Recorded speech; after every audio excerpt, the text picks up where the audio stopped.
السلام علیکم ورحمۃ اللہ وبرکاتہ۔ الحمدللہ رب العالمین الرحمن الرحیم مالک یوم الدین، واشہد ان لا الہ الا اللہ وحدہ لا شریک لہ، واشہد ان محمدا عبدہ ورسولہ، صلوات اللہ وسلامہ علیہ وعلی آلہ وعلی اصحابہ ومن اہتدی بہدیہ واستنى بسنتہ الی یوم الدین، وبعد۔ معزز بھائیوں اور معزز سامعین، آج کل ہمارے جبیل دعویٰ سینٹر کے جو پروگرام ہو رہے ہیں، ہمارے نونہال چھوٹے چھوٹے بچے ان پروگراموں کا اعلان کرتے ہیں۔ بڑی خوشی ہوتی ماشاءاللہ ان کے اعلان کو سن کر کے، ایسا لگتا ہے مزے بھی ہے اور پہلے ہی سے تیار شدہ ماشاءاللہ۔ یہ کوئی معمولی کام نہیں ہے، اسٹیج پر آنا اور سب کے سامنے کھڑے ہو کر کے درس دینا یا اعلان کرنا یہ معمولی بات نہیں ہے۔ اس کے لیے بہت جذبہ چاہیے، بڑا حوصلہ چاہیے اور بڑی شجاعت اور بہادری چاہیے ماشاءاللہ اس کے لیے۔ تو الحمدللہ یہ ہمارے جو آج کے بچے ہیں کل یہ دین کے بڑے داعی بنیں گے اور عالم بنیں گے۔ ہمارے اللہ تعالیٰ سے یہ دعا کہ اللہ ان کی حفاظ فرمائے اور اللہ تعالیٰ ان سے کام لے، ان کے والدین کی بھی حفاظ فرمائے اور اللہ رب العالمین انہیں ان کی تربیت پر، تعلیم پر، دنیا اور آخرت کے اندر تمام بھلائیوں سے مالا مال کرے، آمین رب العالمین۔ عقیدہ واسطیہ کا درس آپ لوگوں کے سامنے کیا جاتا ہے اور اسماء اور صفات کے باب میں جو کچھ اصطلاحات استعمال کی جاتی ہیں ان اصطلاحات کی شرح میں نے گزشتہ درس سے شروع کیا تھا، جسے مصنف رحمۃ اللہ علیہ نے بیان کیا ہے۔ ان میں سے دو اصطلاح کی ہم نے شرح کی تھی، ایک تحریف اور ایک کیا تھا دوسرا؟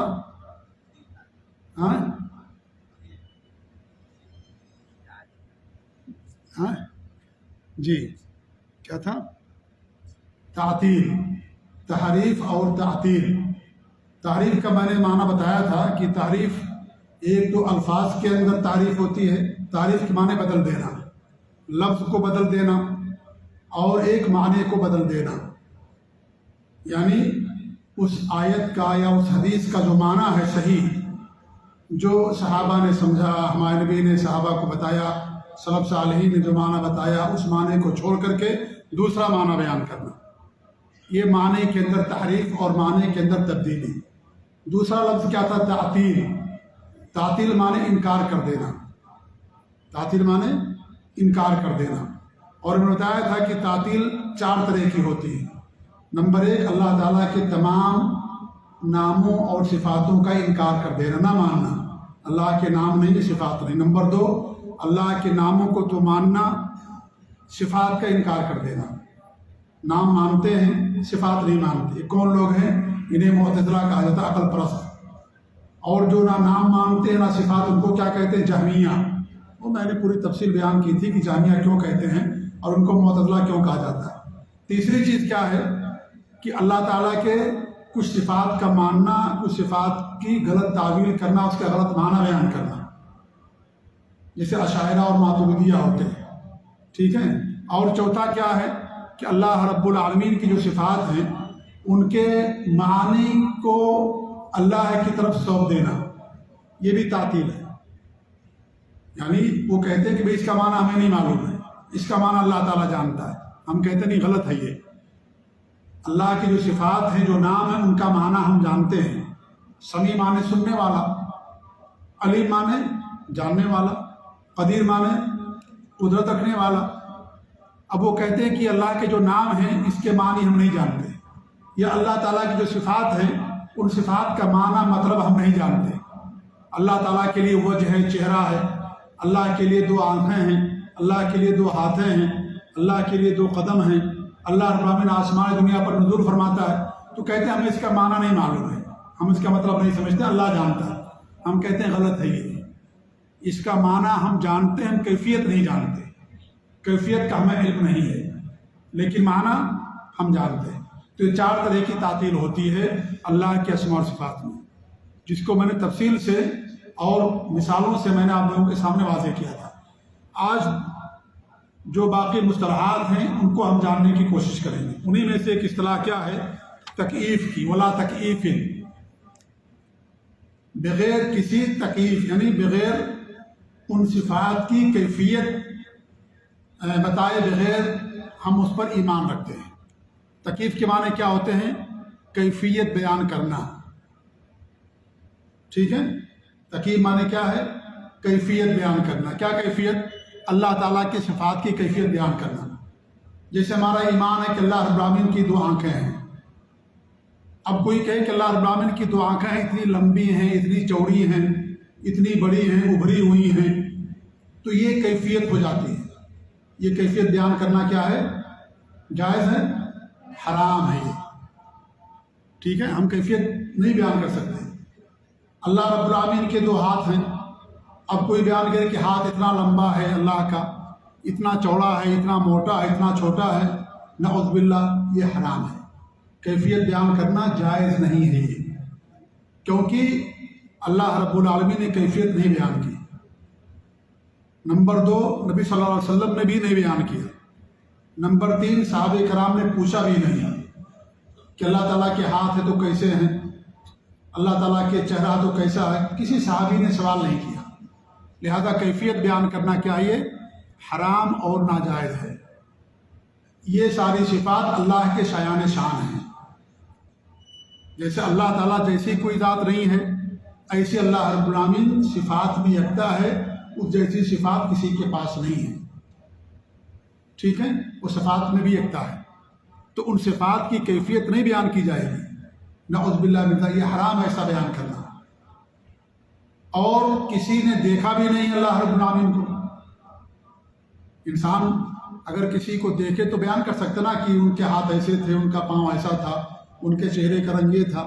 اللہ کو کسی نے دیکھا نہیں۔ قیامت کے دن ضرور اہل ایمان اللہ کا دیدار کریں گے، لہذا اس کی کیفیت انسان کیسے بیان کر سکتا ہے جب نہ قرآن میں اللہ نے بیان کیا، نہ نبی نے بیان کیا، نہ صحابہ نے پوچھا، نہ کسی نے اللہ رب العالمین کو دیکھا، تو اس کی کیفیت انسان کیسے بیان کر سکتا ہے؟ اس لیے کیفیت بیان کرنا یہ حرام ہے۔ یہ جو اہل بدعت ہیں، اہل باطل ہیں، وہ اس طریقے کی باتیں کر کے عوام کو، لوگوں کو اللہ کے اسماء اور صفات کے بارے میں صحیح ایمان اور عقیدے سے دور رکھتے ہیں۔ یعنی اگر آپ ان کو بیان کریں گے کہ اللہ کے 2 ہاتھ ہے تو کہہ دیں گے کہ ہمارے طریقے سے طریقہ اس کا کیفیت بیان کر دیں گے، اور جب کیفیت بیان کریں گے تو عوام سنیں گے، کہیں گے بھائی یہ تو ہمارا ایمان نہیں ہے، تو ہمارا بھی ایمان نہیں اللہ رب العالمین کے صفات کی کیفیت پر۔ یہ لوگوں کو دھوکہ دیتے ہیں اس طریقے سے۔ ہم کہتے ہیں اللہ رب العالمین کے ہاتھ ہیں، اللہ کا چہرہ، اللہ کے 2 آنکھیں ہیں، لیکن کیسے؟ اللہ رب العالمین زیادہ بہتر جاننے والا ہے۔ اللہ کے شایان شان ہیں، ان صفات کی کیفیت بیان کرنا حرام ہے، بیان کرنا جائز نہیں۔ تو کیفیت نہیں بیان کی جائے گی، کیفیت نہیں بیان کی جائے گی، کیونکہ ہم نے دیکھا نہیں ہے اور بیان بھی نہیں کیا گیا، ٹھیک ہے؟ تو اس لیے کیفیت بیان کرنا کیا ہے؟ یہ حرام اور ناجائز ہے۔ تو ایک اصطلاح کیا ہوگی؟ تکییف کی ہو گئی۔ اور اس کے بعد کیا مصنف نے فرمایا؟ ولا تمثیل، اور اللہ رب العالمین کی صفات کی مخلوقات سے مثال دیے بغیر اس پر ہم ایمان رکھتے ہیں۔ تمثیل کے معنی کیا ہوتے ہیں؟ مثال دینا۔ تمثیل کے معنی کیا ہوتے ہیں؟ مثال دینے کے ہوتے ہیں۔ اور یعنی یہ کہنا کہ اللہ رب العالمین کی جو صفات ہیں ہو بہو مخلوق کی طرح ہیں۔ کیسے ہیں؟ جیسے مخلوقات کی صفات ہیں، ایسے اللہ رب العالمین کی بھی صفات ہیں۔ یہ کہنا حرام اور کفر ہے۔ یہ اللہ رب العالمین جیسی کوئی ذات نہیں، ایسے اللہ رب العالمین کی صفات جیسی کسی کے پاس صفات نہیں۔ اس لیے نہیں کہا جائے گا کہ اللہ رب العالمین کی صفات کیسی ہیں؟ جیسے مخلوق کی صفات ہیں۔ تو تمثیل کے معنی ہو بہو، یعنی مکمل طور پر مطابقت رکھنا، مکمل طور پر اسی جیسا ہونا، اس کو تمثیل کہا جاتا ہے۔ تو کیا ہے یہ؟ ایسا کرنا حرام اور ناجائز ہے۔ تمثیل انسان نہیں بیان کر سکتا ہے۔ اور پھر جو مخلوقات ہیں، ان مخلوقات کے اندر بھی جو صفات ہیں، سب کی صفات ایک دوسرے سے مختلف ہیں کہ نہیں مختلف ہیں؟ جیسے ہمارے ہاتھ ہیں، آپ کے بھی ہاتھ ہیں، کسی کے ہاتھ چھوٹے ہیں، کسی کے ہاتھ بڑے ہیں، یا اس طریقے سے اور دیگر مخلوقات ان کے بھی ہاتھ ہیں، ان کے بھی ہاتھ ہیں، لیکن کیا ان کے ہاتھ انسانوں جیسے ہاتھ ہیں؟ ہمارے پاس بھی آنکھیں ہیں، ایسے آپ دیکھ لیجیے چونٹی کے پاس بھی آنکھیں ہیں، ہاتھی کے پاس بھی آنکھیں ہیں، کیا سب کی آنکھیں ایک جیسی ہیں؟ فرق ہے نا۔ تو جب مخلوقات کے اندر یہ فرق ہے تو اللہ کے بارے میں کیسے کہہ سکتے ہیں کہ اللہ کی آنکھیں مخلوقات کی ہو بہو جیسی آنکھیں ہیں؟ کہہ سکتا ہے کوئی؟ ایسا کہنا حرام ہے۔ تو اہل سنت اور جماعت سلف صالحین کے عقیدے جو منہج پر ہیں، ان کا ایمان اور عقیدہ ہے کہ اللہ رب العالمین کی صفات کی کوئی مثال نہیں بیان کی جائے گی، مخلوقات سے اس کی کوئی تمثیل یا کوئی مثال نہیں دی جائے گی۔ ایسا کرنا کیا ہے؟ شریعت کے اندر حرام ہے۔ یہاں کیا مثال دیتے ہیں؟ جیسے کوئی یہ کہے کہ اللہ رب العالمین کے دونوں ہاتھ ہمارے جیسے ہیں، اس کو تمثیل کہا جائے گا۔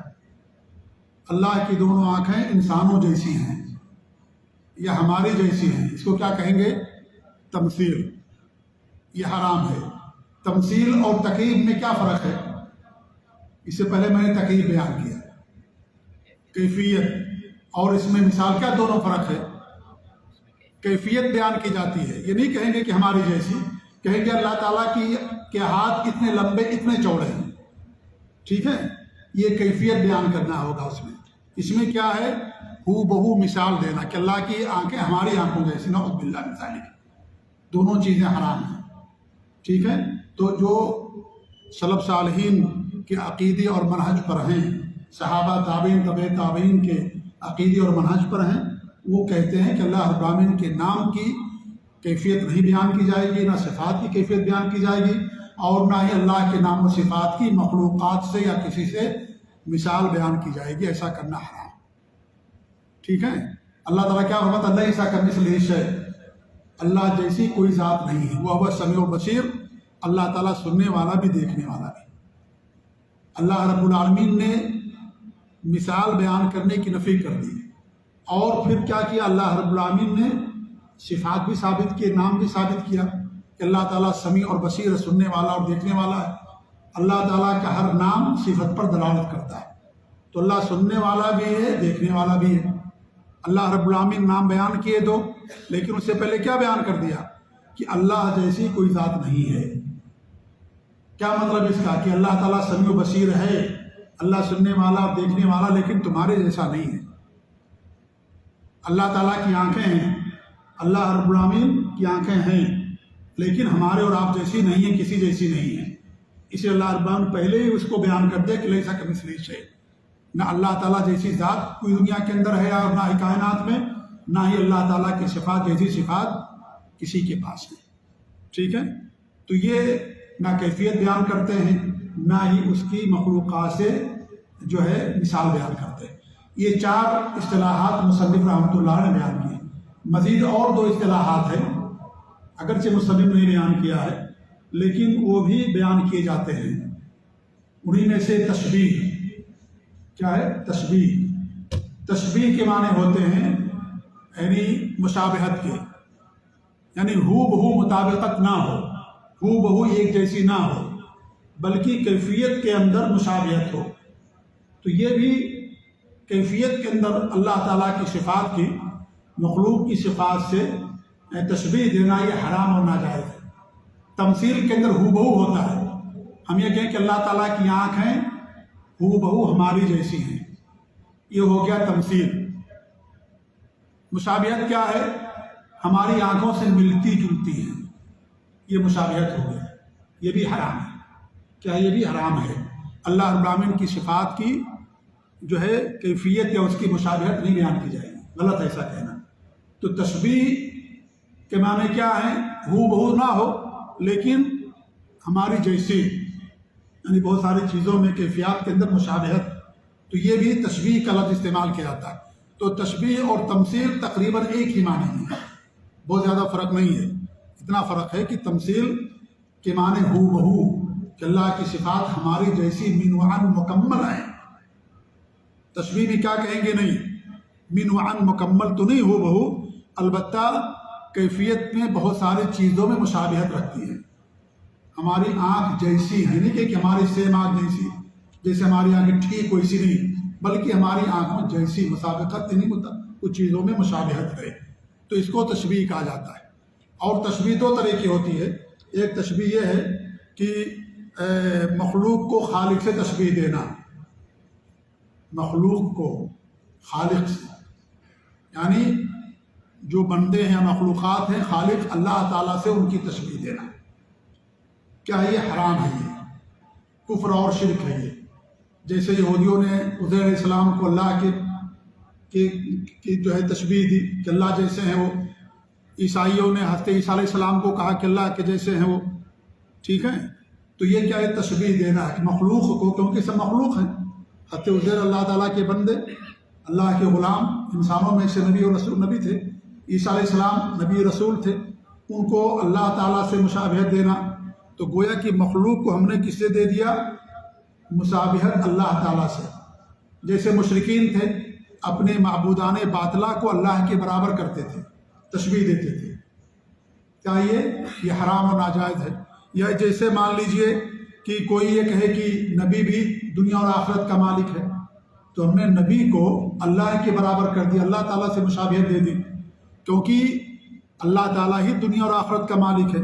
یا اس طریقے سے کہیں کہ امام ہر چیز جانتا ہے، دنیا کے اندر جو چیزیں ہوتی ہیں تمام چیزوں کا علم ہے اماموں کو، پیر کو، فقیر کو، ولیوں کو، تمام چیزوں کا علم ہے. عبد القادر جیلانی تمام چیزوں کا علم رکھتے ہیں. جیسے روافظ ہیں، روافظ کا اپنے اماموں کے بارے میں یہ عقیدہ کہ ان کے امام کیا ہیں؟ ہر چیز کو جانتے ہیں، کان ما یکون کو، تمام غیبیات کا علم رکھتے ہیں. انہوں نے اپنے جو ائمہ ہیں ان کو اللہ رب العالمین کے برابر لا کر کے کھڑا کر دیا. اس کو تشبیہ کہا تھا. یہ کیا؟ یہ کفر اور شرک، یہ حرام اور ناجائز ہے. یا اس طریقے سے یہ کہے کہ ہمارا جو ولیوں کے بارے میں انسان عقیدہ رکھے کہ وہ ہر چیز پر قادر ہیں، ہمارے اولیاء، جیسے بہت سارے لوگ عقیدہ رکھتے ہیں، جن کو پکارتے ہیں، جن کا سجدہ کرتے ہیں. ولیوں کے بارے میں کہتے ہیں کہ چار اقطاب ہیں جس سے دنیا قائم ہے، دنیا کو ہی لوگ چلاتے ہیں. تو انہوں نے گویا کہ اپنے پیروں اور ولیوں کو کہاں لا کے کھڑا کر دیا؟ اللہ رب العالمین کی صفات کے برابر لا کر کے کھڑا کر دیا.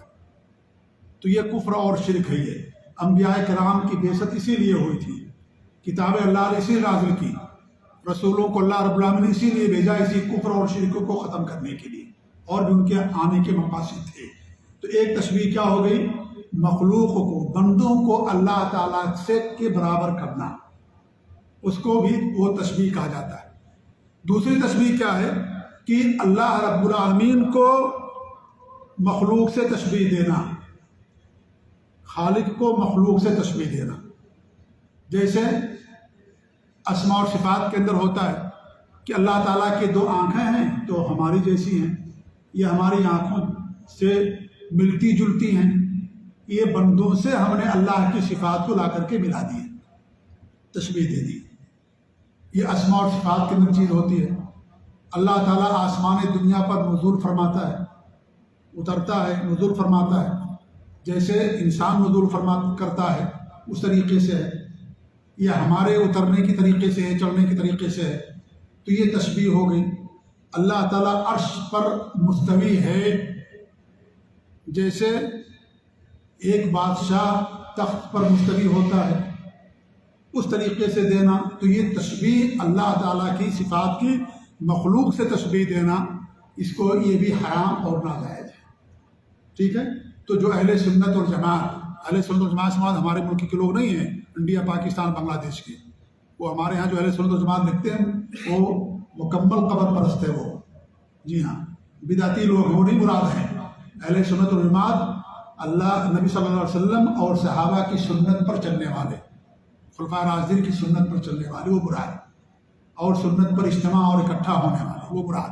بدعات اور خرافات سے دور رہنے والے وہ ہمارے ملک کے اہل سنت والجماعت نہیں مراد ہیں، جو زبردستی اپنے آپ کو اہل سنت والجماعت کہتے ہیں.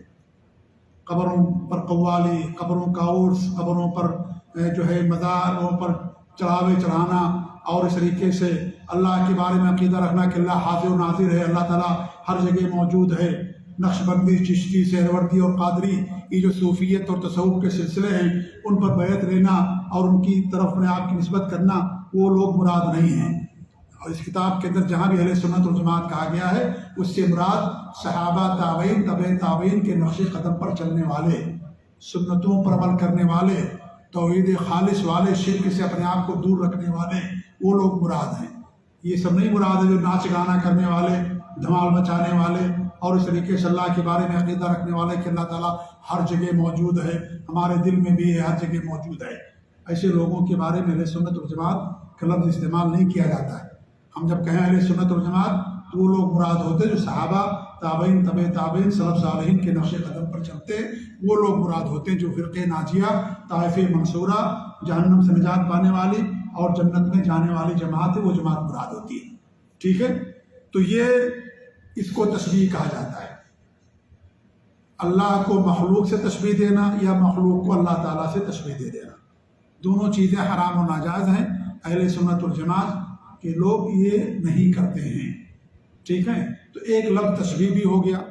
تشبیہ اور تفصیل میں نے بتایا کہ دونوں کا معنی تقریباً ایک جیسا ہے، بہت زیادہ فرق نہیں ہے۔ اور تشبیہ میں بتا دوں، کیفیت کے اندر تشبیہ دینا یہ حرام ہے۔ ناموں کے اندر مشابہت ہے، نام کے اندر مشابہت ہے، لیکن کیفیت کے اندر کوئی مشابہت نہیں۔ ہم ناموں کے اندر مشابہت مانتے ہیں، کیفیت کے اندر مشابہت نہیں مانتے، یہ بات یاد رکھیے گا۔ جیسے اللہ رب العالمین کی وجہ ہے، ہمارے بھی وجہ ہے، یہ نام کے اندر صرف مشابہت ہے، کیفیت کے اندر مشابہت نہیں ہے۔ ٹھیک ہے، اللہ کے دو ہاتھ، ہمارے بھی دو ہاتھ ہیں، یہ صرف نام کے اندر ہے، البتہ مشابہت اور کیفیت میں نہیں، کیفیت اللہ تعالیٰ بہتر جانتا ہے۔ جیسے جنت کے اندر جو پھل ہوں گے، ان سارے پھلوں کے نام وہی ہوں گے جو دنیا میں پھلوں کے نام ہیں، تو صرف نام کی مشابہت ہے، کیفیت کے اندر نہیں ہے یہ۔ جیسے حضرت عبداللہ بن عباس کہتے تھے کہ دنیا میں جو بھی پھل ہے وہی سارا پھل جنت کے اندر بھی ہوگا، نام بھی وہی ہوں گے، سیب نام ہوگا، آرنج نام ہوگا، اور جو ہے کیلا نام ہوگا، وہی سارے نام ہوں گے، ہے کہ نہیں ہے؟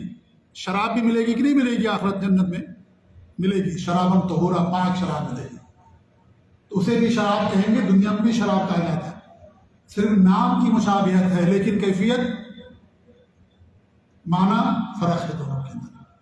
تو جب یہ ساری چیزیں جو مخلوقات ہیں، اللہ نے پیدا کیا پھلوں کو، آخرت کے اندر جنت میں پھل ملیں گے، سب اللہ نے پیدا کیا ان کو، تب جب یہ صرف نام کے اندر مشابہت ہے، کیفیت کے اندر الگ الگ ہیں، تو اللہ رب العالمین کی ذات تو سب سے لیس کمثلہ شیء، لہذا نام کی صرف مشابہت ہے بس، کیفیت اور معنی کے اندر کوئی مطابقت نہیں ہے۔ دنیا میں جو ہم سیب کھاتے ہیں، جنت میں جو سیب ملے گا اس کا پھل کتنا ہوگا ہم بتا بھی نہیں سکتے۔ اللہ نے کیا فرمایا کہ کسی انسان کے دل میں گزرے گا بھی نہیں کہ دنیا جنت کے اندر جو نعمتیں ملیں گی وہ کس قدر عظیم ہوں گی، کتنی ذائقہ دار ہوں گی، کوئی انسان سوچ بھی نہیں سکتا اتنی زیادہ، حالانکہ وہ سب مخلوقات ہیں۔ تو جب مخلوقات کے بارے میں ہم نہیں سوچ سکتے، نہیں بتا سکتے، تو اللہ کے بارے میں کیا بتا سکتے کہ اللہ کے نام، اللہ کی صفات ہماری جیسی ہیں، بندوں جیسی ہیں، فلاں جیسی، نعوذ باللہ۔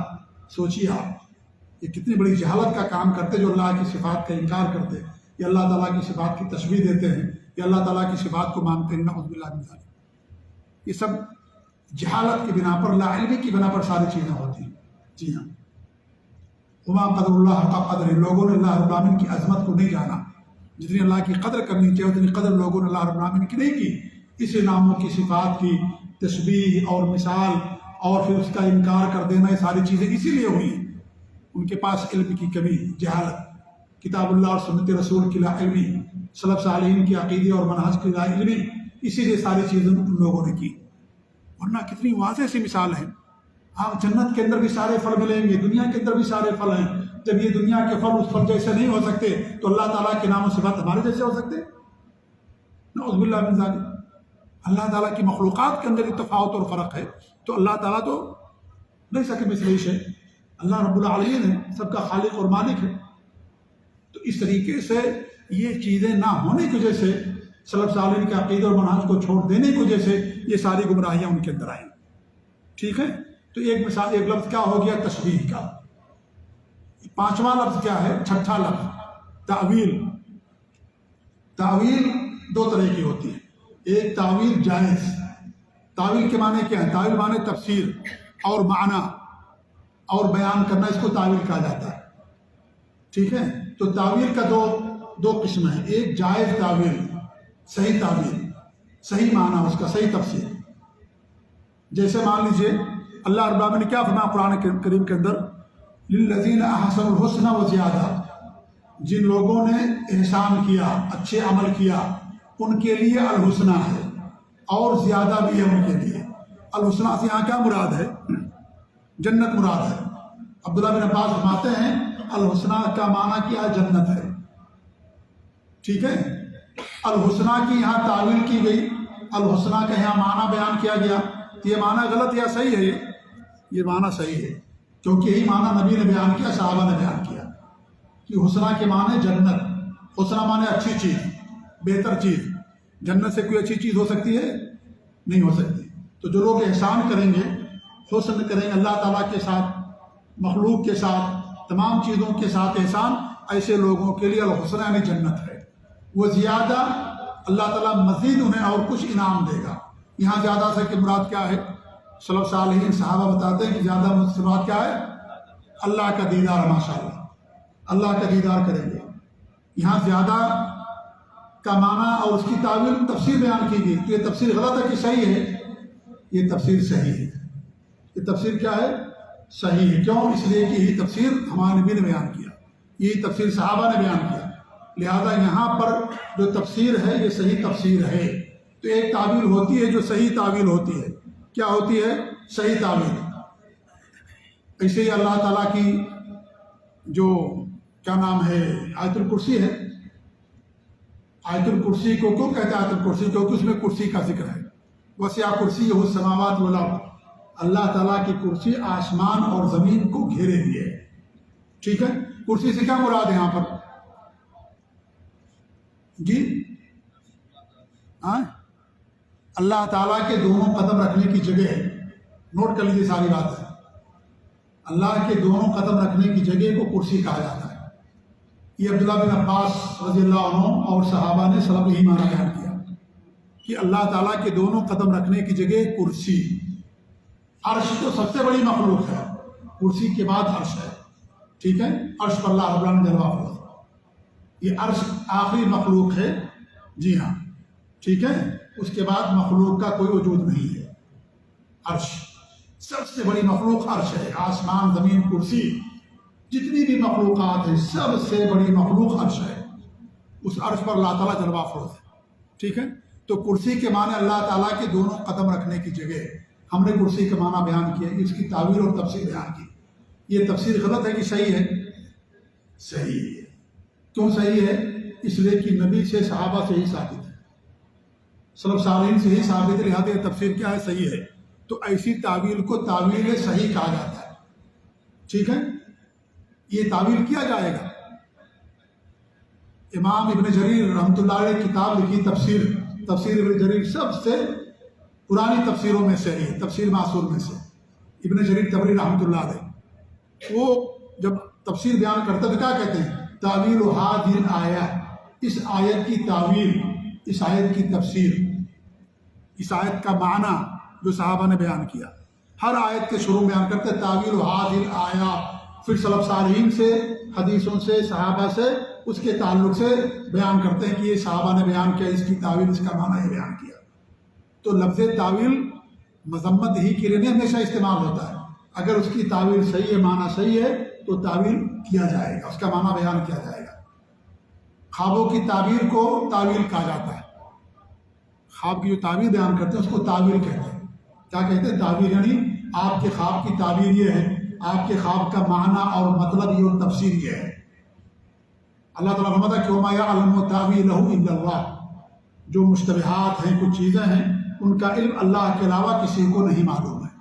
تو تعویل کا معنی کیا ہے؟ ایک تعویل صحیح معنی، صحیح تفسیر بیان کرنا، یہ تعویل ہے، اور ایک تعویل کیا ہے؟ اس کا غلط معنی بیان کرنا، یہ مذمت اس کی گئی ہے اور ایسا کرنا جائز نہیں ہے۔ لیکن جو اہل بدعت ہیں، اہل باطل ہیں، وہ یہی کرتے ہیں، آیت کا غلط معنی آپ کے سامنے بیان کریں گے۔ جیسے اسماء و صفات کی بحث چل رہی ہے، مسائل بیان کیے جا رہے ہیں، اب اللہ رب العالمین کے جیسے مان لیجیے ہم کیا کہیں؟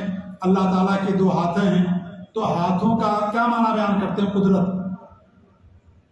اللہ تعالیٰ کی قدرت بیان کرتے ہیں. کیا یہ معنی صحیح ہے؟ بھئی اللہ تعالیٰ کی تو صفت قدرت کی ہی ہے. اللہ تعالیٰ ہر چیز پر قادر ہے کہ نہیں؟ کتنے آیتیں ہیں قدرت کے تعلق سے کہ اللہ رب العالمین ہر چیز پر قدرت رکھتا ہے. تو اللہ تعالیٰ کے پاس تو قدرت تو ہی ہے. اور پھر یدین معنی دو ہاتھ ہوتے ہیں. تو آپ کیا کہنا چاہتے ہیں کہ اللہ تعالیٰ کی دو قدرت ہے؟ نعوذ باللہ. اللہ تعالیٰ تو ہر چیز پر قادر ہے. تمام قدرتیں اللہ تعالیٰ کے پاس ہے. ہمارے پاس جو بھی قدرت ہے کسی بھی چیز کی، کسی کو پکڑنے کی، بولنے کی طاقت اور قدرت، چلنے کی طاقت اور قدرت، یہ سب اللہ تعالیٰ کی دی ہوئی ہے. اللہ کی دی ہوئی ساری طاقتیں اور قدرت ہے. تو اللہ تعالیٰ تو ہر چیز پر قادر ہے. تو اب اگر کوئی اللہ تعالیٰ کے دو ہاتھوں کا معنی یہ کہے کہ اللہ تعالیٰ کی نعمتیں یا اللہ تعالیٰ کی قدرت، یہ غلط تعویل ہوگی. کیا ہوگی؟ یہ غلط تعویل، یہ تعویل جائز نہیں ہے. جو اہل بدعت ہیں وہ اسی کرتے ہیں. یا اس طریقے سے اللہ رب العالمین نے کیا فرمایا قرآن کریم کے اندر؟ الی ربھا ناظرہ وجوہ یومئذ ناظرہ الی ربھا ناظرہ. قیامت کے دن بہت سارے چہرے کیا ہوں گے؟ تر و تازہ ہوں گے اور اپنے رب کی طرف دیکھنے والے ہوں گے. ناظرہ مانے نظر. نظر معلوم کہ نہیں معلوم ہے؟ بھائی نظر بد تو بہت معروف ہے. نظر بد، بری نظر لگ گئی ان کو، ہے کہ نہیں ہے؟ تو نظر آنکھ کو کہتے ہیں. نظر مانے دیکھنا. الی ربھا ناظرہ، نظر سے اپنے رب کی طرف دیکھنے والے ہوں گے. تو جو اللہ تعالیٰ کی صفات کی تعویل کرتے ہیں، اللہ تعالیٰ کے قیامت کے دن دیکھنے کا، دیدار کرنے کا انکار کرتے ہیں، وہ اس کا معنی کیا بیان کرتے جانتے ہیں؟ ہم یہ کہتے ہیں کہ اللہ تعالیٰ کے طرف دیکھنے والے ہوں گے، اللہ تعالیٰ کے کا دیدار کرنے والے ہوں گے بہت سارے چہرے. وہ لوگ کیا کہتے ہیں اس کا معنی جانتے ہیں؟ وہ لوگ کہتے ہیں اس کا معنی یہ ہے کہ اللہ رب العالمین کی نعمتوں کا انتظار کرنے والے ہوں گے. اللہ کی نعمتوں کا انتظار کرنے والے ہوں گے، یہ بیان کر دیتے ہیں. ناظرہ معنی انتظار کرنے والے. کیوں ایسا کہتے ہیں؟ اس لیے کہ ان کا ایمان اور عقیدہ ہے کہ اللہ تعالیٰ کا دیدار نہیں کیا جائے گا. انکار کرتے ہیں. اس لیے یہاں معنی غلط بیان کر دیتے ہیں کہ اللہ تعالیٰ کی طرف، یعنی اللہ کی نعمتوں کا انتظار کرنے والے ہوں گے. دیکھ رہے ہیں کب نعمت اللہ تعالیٰ کی ملے گی. تو یہ غلط معنی بیان کرنا ہے، یہ حرام اور ناجائز ہے. تو تعویل ہم سے مطلوب ہے کہ ہم آیت کی تعویل بیان کریں، لیکن کون سی تعویل؟ صحیح تعویل، صحیح معنی اور صحیح مطلب یہ ہونا چاہیے. غلط معنی اور غلط مطلب بیان کرنا یہ حرام ہے. تو یہ لوگ کیا کرتے ہیں؟ غلط تعویل کرتے ہیں. تو اگر ہم یہ کہیں کہ اس کی تعویل نہیں کی جائے گی صفات کی، تو اس کا مطلب یہ ہوگا کہ اس کا غلط معنی نہیں بیان کیا جائے گا. البتہ اس آیت، اس صفت کا جو صحیح معنی ہے، جو صحیح مطلب، اسے ہم لوگوں کے سامنے بیان کریں گے کہ اللہ تعالیٰ کی ید ہے. ید کا معنی ہاتھ، ید کا معنی قدرت سے نہیں کریں گے. ٹھیک ہے؟ اللہ تعالیٰ کے لیے چہرہ ہے، تو چہرہ نہیں مانتے ہیں تو کہتے ہیں کہ اللہ تعالیٰ کی رضامندی. کیا؟ اللہ کی رضامندی. تو ہم رضامندی تو اللہ تعالیٰ کی ہے ہی ہے. اللہ راضی بھی ہوتا ہے، اللہ غصہ بھی ہوتا ہے، آئے گی ساری صفات. لیکن وجہ کیا عربی زبان میں رضامندی کے معنی میں ہوتا ہے؟ نہیں. وجہ کے معنی آپ پوچھیے کسی سے کہ کیا عربی سے وجہ کی کیا معنی ہے، وہ کہے گا وجہ کے معنی چہرہ.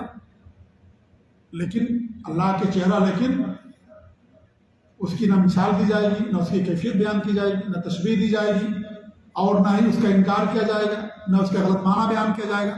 ہم اس کا صحیح معنی بیان کریں گے اللہ تعالیٰ کا چہرہ، لیکن کیسے ہمیں نہیں معلوم. اور یہ قاعدہ یاد رکھیے ہمیشہ. امام مالک رحمۃ اللہ علیہ جو مشہور ہے، ان کے امام تھے استاد ربیعہ رحمۃ اللہ علیہ، انہوں نے بات بیان کی ہے. اور صحابیہ ہیں سلمہ رضی اللہ تعالیٰ عنہ ام المؤمنین، ان سے بھی یہ نقل کیا جاتا ہے. کیا بیان کیا تھا امام مالک نے؟ الاستواء معلوم والکیف مجہول والایمان به واجب والسؤال عنہ بدعہ. 4 چیزیں. الاستواء معلوم، استوا معلوم ہے، اس کا مطلب جانتے ہیں ہم، اللہ عرش پر مستوی ہوا. والکیف مجہول، کیفیت نہیں معلوم. والایمان به واجب، اس پر ایمان واجب ہے. والسؤال عنہ بدعہ، اس کے بارے میں سوال کرنا بدعت ہے. کیونکہ صحابہ نے کیفیت نہیں پوچھا. اگر کیفیت جاننا ضروری ہوتا تو اللہ بیان کر دیتا کیفیت، لیکن اللہ نے کیفیت نہیں بیان کیا. ٹھیک ہے؟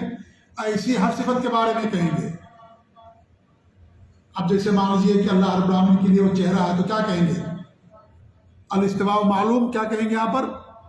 الوجہ معلوم، وجہ معلوم ہے، والکیف مجہول، کیفیت مجہول ہے، کیفیت نہیں جانتے، والایمان بہ واجب، اس صفت پر ایمان واجب ہے، والسؤال عنہ بدعہ، کیفیت کے بارے میں سوال کرنا بدعت۔ اب آئیے اللہ تعالیٰ کی آنکھیں، اللہ کی دو آنکھیں ہیں، ہم کیا کہیں گے کہ اللہ تعالیٰ کی آنکھوں کے بارے میں کہ العینان معلومہ، اللہ تعالیٰ کی دونوں جو آنکھیں ہیں معلوم ہے کہ اس کا معنی کیا ہوتا ہے، ٹھیک ہے۔ والکیف مجہول، لیکن کیفیت مجہول، ہمیں نہیں کیفیت معلوم، کیفیت ہمیں نہیں معلوم۔ والایمان بہ واجب، اس پر ایمان لانا واجب ہے، والسؤال عنہ بدعہ، اس کے بارے میں سوال کرنا بدعت۔ ایسی تمام صفات کے بارے میں آپ رکھ دیجیے، تمام صفات کے بارے میں اللہ رب العالمین نزول فرماتا ہے، النزول معلوم، نزول کا معنی معلوم ہے، اترنے کے معنی میں، لیکن الکیف مجہول، کیفیت ہمیں نہیں معلوم ہے۔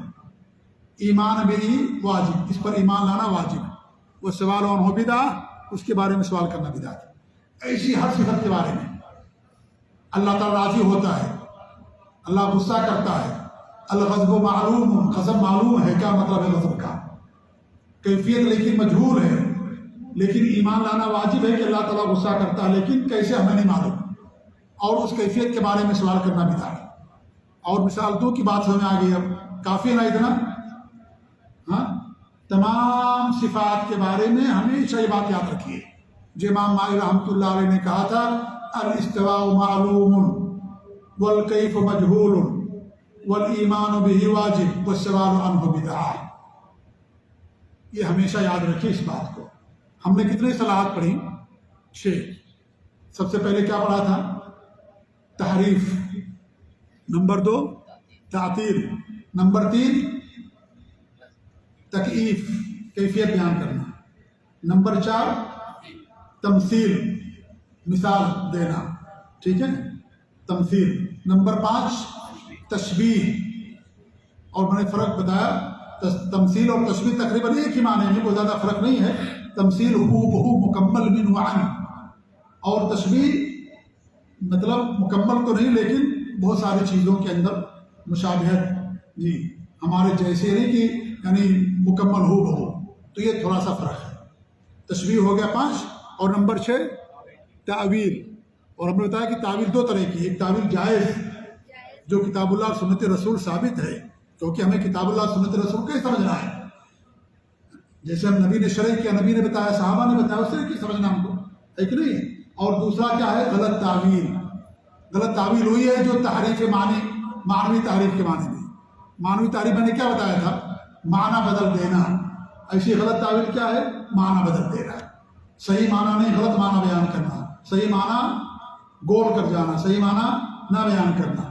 ہم نے اس سے پہلے مثال دی تھی، یاد ہے کہ نہیں؟ کسی کو یاد ہے؟ کون سی مثال دی تھی؟ ہاں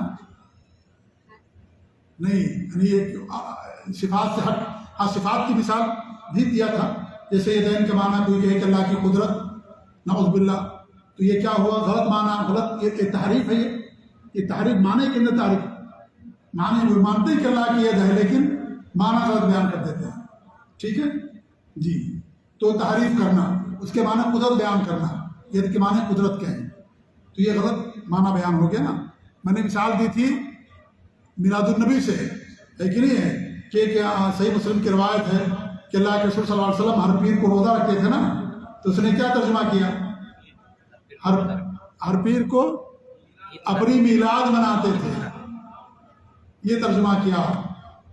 آپ کے حیدرآباد ہی کا کوئی ہے، پتہ نہیں کیا نام اس کا، ہمارے پاس ہے اس کا وہ، جی، کہ ہر پیر کو میلاد مانوی مناتے تھے، اور حضرت بلال کو کیا حکم دیا؟ پیر کو روزہ رکھنے کا حکم دیا۔ تم نے کہا بھائی ہر پیر کو منا دے، تو ہر پیر کو تم بھی مناؤ، کیوں نہیں مناتے؟ ہر پیر کو سال میں ایک بار کیوں مناتے ہو؟ ہر پیر کو مناؤ نا، جب وہاں نبی ہر پیر کو مناتے تھے اپنی میلاد، تو ہر پیر کو تم بھی مناؤ، مہینے میں 4-5 مرتبہ منانا پڑے گا، تو لوگ سال میں 1 مرتبہ مناتے ہیں، تو یہ معنی غلط بیان کرنا، اسی کو تعویل تعویل مذموم، یعنی ایسی تعویل جس کی مذمت کی گئی، جو حرام ہے، جائز نہیں ہے، اسی کو کہا جاتا ہے۔ تو یہ چند اصطلاحات تھی، اصطلاحات کو یاد رکھیے ہمیشہ۔ اللہ تعالیٰ دعا کہ اللہ رب العالمین ہمیں عقیدے کا علم سیکھنے کی توفیق عنایت فرمائے، اللہ تعالیٰ ہمیں برے عقائد سے بچائے۔ جی ہاں، یہ سب برے عقیدے میرے بھائیوں، سب غلط عقیدے ہیں اللہ رب العالمین کے تعلق سے رکھنا۔ آدمی کتنا ہی اخلاق مند ہو، کتنا ہی سب کچھ ہو، اگر اللہ کے بارے برے عقیدے اس کے ہوں گے تو اس کو نجات نہیں ملے گی۔ لوگوں کے ساتھ اچھا اخلاق ہے، اللہ تعالیٰ کے ساتھ اچھا اخلاق نہیں ہے۔ لوگوں کے ساتھ اچھے اخلاق کا اسی وقت فائدہ ہوگا جب اللہ تعالیٰ کے ساتھ ہمارے اچھے اخلاق ہوں گے۔ اللہ تعالیٰ کے ساتھ اچھے اخلاق کا مطلب کیا ہے؟ اللہ کے تمام صفات پر اور اسماء پر ایمان رکھنا، اللہ کی خالص بات کرنا، اللہ تعالیٰ کے ساتھ شرک نہ کرنا، اللہ کی صفات کی کسی سے مثال نہ دینا، تشبیہ نہ دینا، یہ اللہ تعالیٰ کے ساتھ اچھے اخلاق ہے۔ لوگوں کے ساتھ اچھے اخلاق کا فائدہ اسی وقت ہوگا جب اللہ تعالیٰ کے ساتھ ہمارے اچھے اخلاق ہوں گے۔ اگر ہمارے اخلاق اللہ تعالیٰ کے ساتھ برے ہوں، لوگوں کے ساتھ اچھے اخلاق، اس کا کوئی فائدہ نہیں ہوگا۔ ہوگا کوئی فائدہ؟ اس کا کوئی فائدہ نہیں ہوگا۔ اس لیے سب سے زیادہ اچھے اخلاق اللہ تعالیٰ کے ساتھ بنائیے۔ بندوں سے زیادہ اللہ کا احسان ہے ہمارے اوپر۔